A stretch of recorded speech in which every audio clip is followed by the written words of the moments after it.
ایک بدچلن سالی کی وجہ سے 9 لوگوں کی زندگی برباد ہونے کی انتہائی غمگین اور سبق آموز کہانی سننے کے لیے ویڈیو دیکھتے رہیں۔ ناظرین اکرام، اگر آپ روزانہ ایک نئی دلچسپ کہانی سننا چاہتے ہیں تو اس چینل کو سبسکرائب کر لیں اور بیل آئیکن پریس کر دیں تاکہ نئی ویڈیوز کا نوٹیفیکیشن آپ کو مل سکے۔ شکریہ۔ ہمارے گاؤں کے ایک گھرانے میں 2 ایسے بھی بھائی تھے جن کی ماں بیٹوں کی شادی 2 بہنوں سے کرانا چاہتی تھی۔ اس کا کہنا تھا کہ میری دونوں بہویں اگر آپس میں سگی ہوں گی تو صلح صفائی اور محبت سے رہیں گی اور ہمارا گھر ان کے اتفاق کی برکت سے جڑا رہے گا۔ وہ بدلے میں اپنی لڑکی کا رشتہ بھی دینا چاہتی تھی۔ یہ دوسرے گاؤں کے لوگ تھے اور یہ کھاتا پیتا گھرانہ تھا۔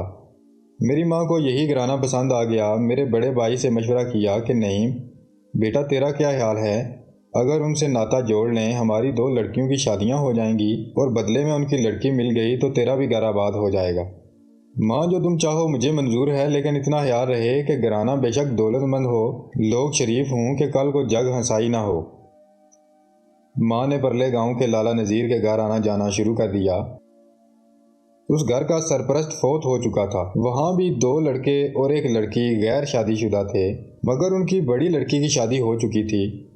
میں نے اپنی ہونے والی بھابھی کو دیکھا۔ بڑی تیز ترار، بنی ٹھنی ہوئی خوبصورت تھی۔ بات چیت، میٹھی زبان، گفتگو سے دل جیت لیتی تھی۔ یہ لڑکی تھی تو گاؤں کی، مگر طرز تعلیم اور وضاقتہ سے لباس کا سلیقہ اور پہننے اوڑھنے کا شعور شہری لڑکیوں جیسا تھا۔ اس کا نام فوزیہ اور بڑی بہن کا نام نصرت تھا۔ میں نے فوزیہ کی ایک جھلک نعیم بھائی کو دکھائی۔ ان کو بھی یہ لڑکی بھائی، سچ کہوں تو چھوٹی زیادہ خوبصورت تھی۔ بھائی نے اماں سے کہا بس یہیں رشتہ کر دو۔ اچھا پہلے ذرا ان کی عادت شناخت کا اتا پتہ کر لینے دو۔ اس گاؤں میں میری والدہ کی ایک رشتہ دار رہتی تھیں، ان سے ماں نے پتہ کروایا۔ وہاں کے چند شناسا گھرانوں نے بھی رائے دی کہ یہاں رشتہ سوچ سمجھ کر کرنا، یہ کچھ اور طرح کے لوگ ہیں۔ ایک نے تو صاف کہہ بھی دیا کہ یہاں رشتہ مت کرنا، اچھے لوگ نہیں ہیں۔ بھائی یقیناً لڑکی کی ایک جھلک دیکھ کر لٹو ہو گئے تھے۔ کہنے لگے ارے اماں، جس قدر چھان بین کرو گی اتنے ہی کنکر لوگ نکال کر ہتھیلی پر رکھ دیں گے۔ رشتوں ناتوں کے معاملے میں بہت کم لوگ مخلص ہوتے ہیں، ورنہ تمہیں اس معاملے میں جوڑنے والوں سے زیادہ توڑنے والے ہی ملیں گے۔ یہاں رشتہ ہو جائے گا تو ہماری دونوں لڑکیوں کا مسئلہ بھی حل ہو جائے گا۔ کہتے تم ٹھیک ہو، ایک ہی گھر میں ہوں گی تو دونوں بہنیں دکھ سکھ میں ایک دوسرے کا ساتھ بھی دیں گی۔ غرض اماں نے حامی بھر لی اور رشتے طے ہو گئے۔ لالا نذیر کی لڑکی فوزیہ بیاہ کر ہمارے گھر آ گئی اور ہم دونوں بہنیں فوزیہ کے دونوں بھائیوں کی دلہنیں بن کر ان کے وہاں چلی گئیں۔ چند دن ہنسی خوشی گزر گئے۔ سال بعد اللہ تعالیٰ نے ہم دونوں بہنوں کے بیٹے اور ہماری بھابھی فوزیہ کو بیٹی عطا کر دی۔ ہم سب اس پر بڑے خوش تھے۔ بظاہر کوئی اختلاف نہ تھا، سوائے اس کے کہ ہماری بھابھی اکثر و بیشتر اپنی بیاہتا بہن کے گھر رہتی تھی۔ ہماری اماں کو بس اسی بات پر اختلاف تھا کہ بہو ماں کے گھر جانے سے زیادہ بڑی بہن کے وہاں جانا رہنا پسند کرتی ہے۔ خیر، اس اعتراض کے باوجود دونوں گھروں میں زندگی کی گاڑی بخوشی چل رہی تھی اور 3 گھر آباد تھے۔ اماں جب بھی نعیم بھائی سے اس کی بیوی کے بہن کے وہاں جا کے رکنے کی شکایت کرتیں، بھائی ان کو سمجھا دیتا کہ ذرا صبر سے کام لیں، رفتہ رفتہ اپنے گھر میں دل لگا لے گی۔ شروع میں ایسا ہی ہوتا ہے۔ فوزیہ کو بڑی بہن سے بہت لگاؤ ہے، تبھی وہاں چلی جاتی ہے۔ میں خود تو اس کو چھوڑ کر آتا ہوں اور بہن اس کی واپس چھوڑ جاتی ہے۔ ایک روز بھائی نعیم کو علم ہوا کہ وہاں محکمہ میں ایک اسامی حالی ہے۔ بیوی کی بہن کے گھر کو دلچسپی دیکھ کر انہوں نے ایک دوست سے شہر رابطہ کیا، جس نے متعلقہ محکمہ کے افسر سے کہہ کر میرے بھائی کا تبادلہ پرلے گاؤں کروا دیا۔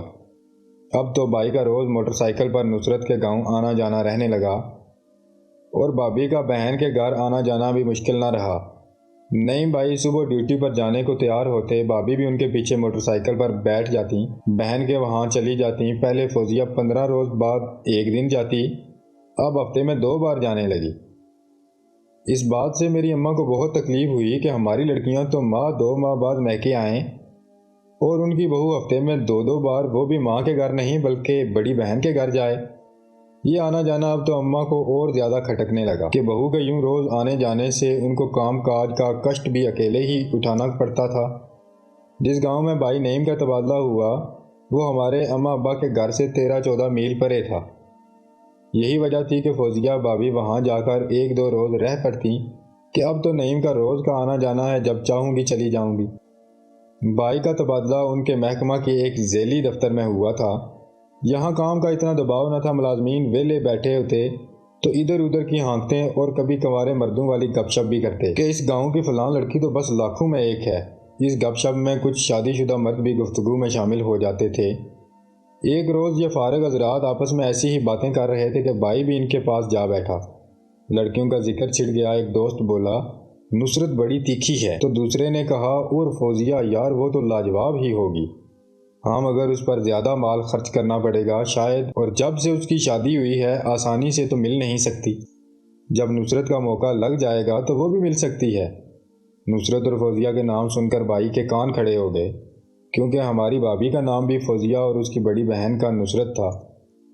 کون سی نصرت یار؟ بھائی نے سوال کیا۔ ارے وہی جن کا گھر لال چوک کے پاس ہے، لالا نذیر مرحوم کی بیٹی ہے۔ وہ خود تو بھلا مانس تھا، اس کے مرتے ہی لڑکیوں نے پر پرزے نکال دیے۔ گویا وہ بھابھی اور اس کی ہمشیرہ محترمہ کا ذکر کر رہے تھے۔ بھائی کے تو کان سنسنانے لگے۔ بیوی کے یوں جلد جلد اپنی ہمشیرہ کے گھر دوڑ کر جانے کا مطلب سمجھ میں آنے لگا۔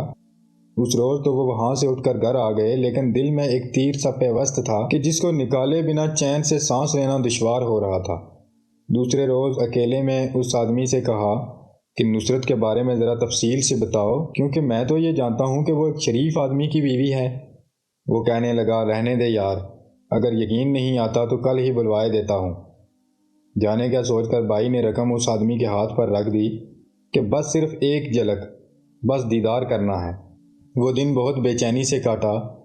نعیم نے دعا مانگی، خدا کرے وہ نصرت ان کی بیوی کی بہن یعنی ان کی سالی نہ ہو۔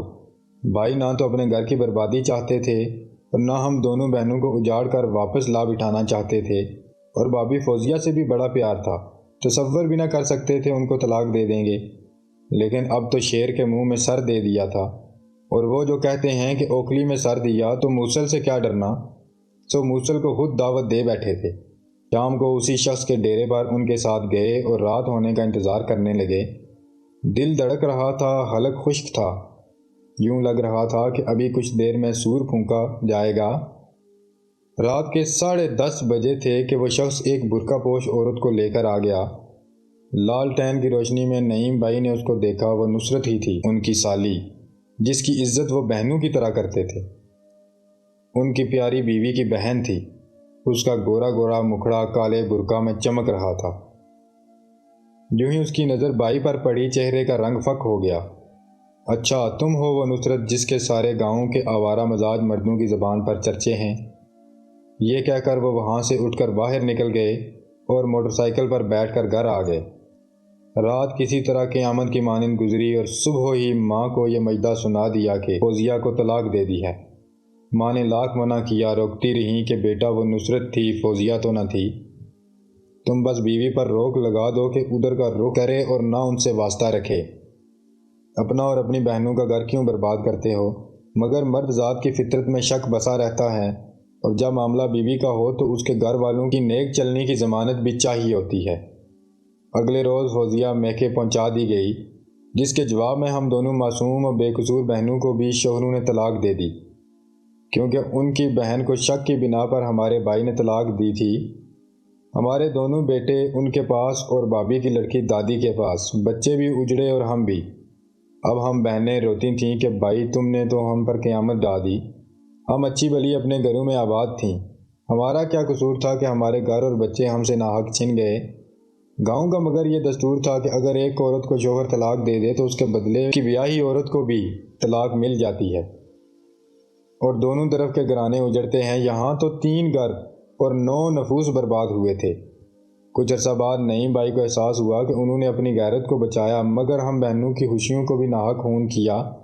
ہمارے شوہر ہم کو ہرگز طلاق نہ دینا چاہتے تھے، وہ ہم سے خوش تھے، اور ہم بہنیں دونوں اپنے شوہروں سے راضی تھیں۔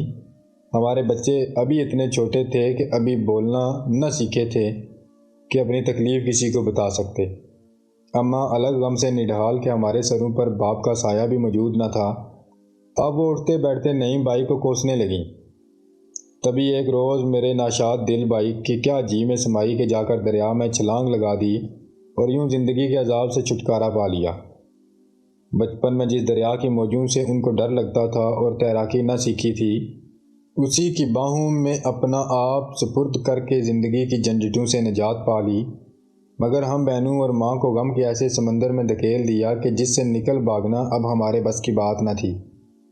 ہماری تو برادری والوں نے اور جگہ شادیاں کروا دیں، مگر اماں جب تک جیتی رہیں بیٹے کی یاد میں آنسو بہاتی رہیں، بلاخر آنکھوں کا نور کھو کر قبر میں جا سوئیں۔ ناظرین اکرام، اگر آپ کو آج کی ویڈیو پسند آئی تو ہمارے چینل کو ضرور سبسکرائب کر لیں۔ شکریہ۔